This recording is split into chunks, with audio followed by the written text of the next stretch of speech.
చాలా మందికి ఏదో కడుపులో మంటగా ఉన్నట్టుంది. మన రాజకీయాలు స్పీచ్ మాట్లాడినప్పుడు ఒకసారి కొద్దిగా స్పీకర్ సౌండ్ పెంచుకోవడం మేము అన్నాం కానీ మేము ఎక్కడ వాళ్ళం ఎప్పుడు వాడినట్టు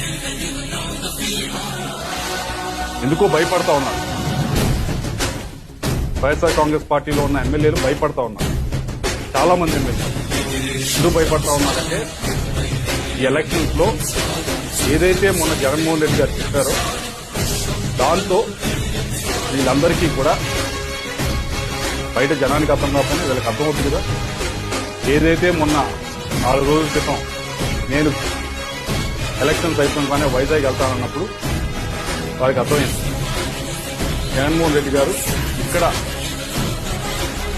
ఈ ఎమ్మెల్యేల మీద ఇక్కడ ఎంపీ సీట్ల మీద ఆయన నమ్మకం పెట్టుకోలేదు అని చెప్పి పూర్తిగా అర్థమైంది.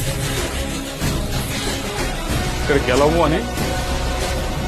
అని చెప్పి అర్థమైపోయింది. ఇక్కడ అవసరం లేదు అని అర్థమైపోయింది.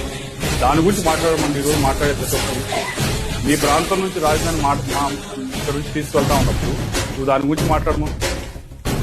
నువ్వు దాని గురించి వెళ్ళి మాట్లాడరమ్మని చెప్పి దాని గురించి మాట్లాడలేదు. పోయినసారి మీటింగ్ జరిగినప్పుడు పోస్టేడ్పాడు హెడ్ రెగ్యులేటర్ గురించి మీటింగ్ జరిగినప్పుడు ఆ రోజు కూడా నేను మాట్లాడుతున్నాను. నాతో పాటు చాలా మంది కూడా మాట్లాడారు ఎమ్మెల్యే. పైన మరి వాటర్ అంతా తీసుకుంటే ఇక్కడ ఏమవుతుందండి?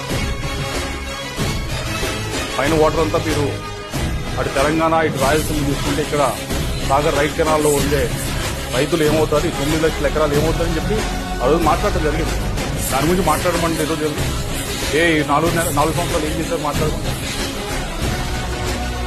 అమరావతి దాని గురించి మాట్లాడమంటే మనకు స్టేట్మెంట్ ఇచ్చారు కదా. తెలుసు ఇది కరెక్ట్గా అవ్వట్లేదని తెలుసు, రిజల్ట్ సరిగ్గా రాకపోవచ్చని తెలుసు.